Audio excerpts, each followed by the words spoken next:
The SEAL motto is the only easy days yesterday, so that would infer that, hey, you're always uncomfortable. They make us do plenty of drills and different training throughout my career, specifically more in BUD/S, that's teaches you to be comfortable being uncomfortable. If you take drown proofing, they tie your hands and feet, throw you in the pool, make you do a whole bunch of drills. To a lot of people, that would be uncomfortable. Right? Your hands and feet are tied, you're in a pool, but it's a heated pool and it's in San Diego, and there's 6 instructors swimming around and they're not gonna let you drown. It's 6 months long. It's big, it's overwhelming, but I broke everything down into one bite at a time. Because if you focused on, hey, look, how am I gonna get through 6 months, that would be much too overwhelming for me. So I broke everything down into one meal, one bite. So hey, if I could make it to breakfast, awesome. If I could make it to lunch, even better. Dinner, okay, cool, let's see if I can do it again the next day. And I did that throughout my entire career, no matter what I was involved in, what I was doing. Everything was down, prioritized list, top to bottom, one bite at a time, the most important things first. And then the things that didn't need to be dealt with, I just simply moved to the side and I wouldn't worry about. The more pressure, the smaller bites, because you've got so much going on. I look at everything that way. I've been in so many miserable, shitty situations that just plain suck. Okay, you're gonna do it. I'm not gonna do it. But if you can sit back, look at yourself, laugh about it. I've been in some crazy gunfight situations, you name it, where everybody's miserable, but you look to your left and right, you see your buddies, they're kind of laughing and joking, and you're like, okay, all right. I honestly, and you talk to different guys, some guys say, hey, they thought about quitting every day at BUD/S. I honestly never thought about quitting. Every single day, did I think, wow, this sucks? Absolutely. Yeah, it sucked every minute. But the way I looked at it was, hey, look, I looked at these instructors. If they can do it, I can do it. There's nothing that they've done that I can't accomplish as well. The majority of the people that don't make it through the program simply quit. So they choose not to be there. Not that they couldn't do it physically, but they choose not to be there. If you break everything down, I've got some statistics here. This is a culmination of what each BUD/S class has done in a 6-month period of time. Each student runs 1,627 miles during that time, swims 134.2 miles, runs the obstacle course 39 times, conducts 42 dives, spending 61 hours underwater. Each class expends 1,413,000 rounds of small arms ammunition. Each class detonates 13,382 pounds of high explosives. You hike or patrol 150 miles. You complete a combat conditioning course, which is a 12-mile run, wearing 70 pounds of gear in 3 hours or less. And then if you add it all up, basically the equivalent of swimming from Cuba to the southern tip of Florida, and then running all the way to New York City. Had they shown me these statistics before I went to BUD/S, no way, I'd be a banker or something. I wouldn't have been a SEAL. It would have been completely overwhelmed. I would have moved right back to Alaska and been, all right, this is not for me.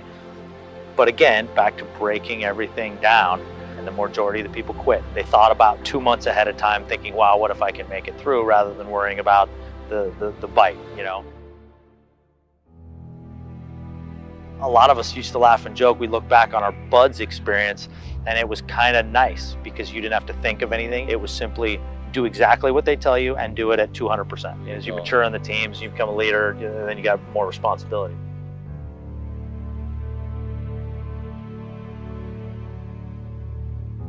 I remember a drill that our teachers had us do, and it had to have been 3rd grade. I don't remember exactly, but it had been around 3rd grade.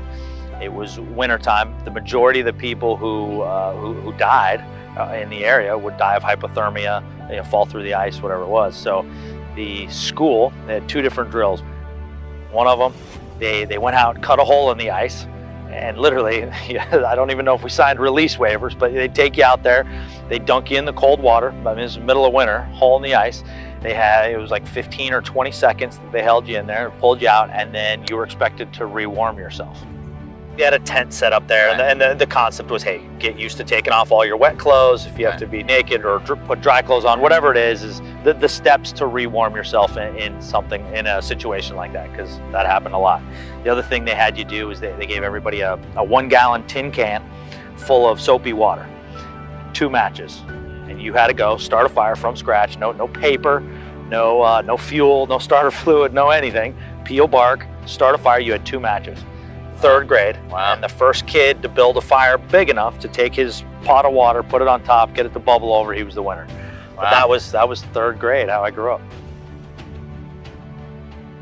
I didn't think anything that I learned in the military would translate to civilian life. I assumed that I'd be a really good shot, go skydiving on the weekends, and so on and so forth. But everything I did learn in the teams does translate. I apply the exact same rules I did when I was in, getting through PUDs, assaulting a target, going through any training I did. I apply those same ones now. Little takeaways that I look back on and I think, wow, okay, I apply every single one of these things to my life today, and I got out of the SEALs 2 years ago. The first thing I have is teamwork. There's absolutely zero that I accomplished during my career that I could not have done without a team, period. You gotta put the needs of the team above your own. BUD/S does that repeatedly. They throw you in a boat, make you paddle out through the surf zone. You're already tired, miserable, hungry. And then, you know, the boat gets flipped over in the surf and you gotta work together as a team.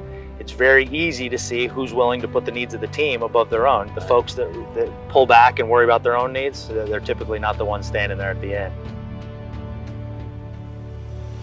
Prioritize and eat one bite at a time. I apply that to the stress that I'm under these days. I break it all down, I prioritize it. If I can't affect it, I don't even worry about it. And that's something learned. You don't get good at that from the beginning. Be all in all the time.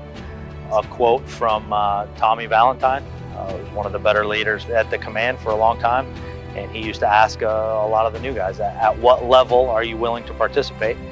And the only right answer was be all in all the time. Whether you're sweeping the floors, charging a machine gun nest, whatever it is you do, I don't worry about 2 weeks in advance. I worry about what I'm doing right then in the moment, that I'm gonna do that as best as I can. I look back and think, okay, listen, I'm nobody special. I haven't done anything different or better than anybody else, but I look back and think, okay, I lived through that situation. I can deal with this.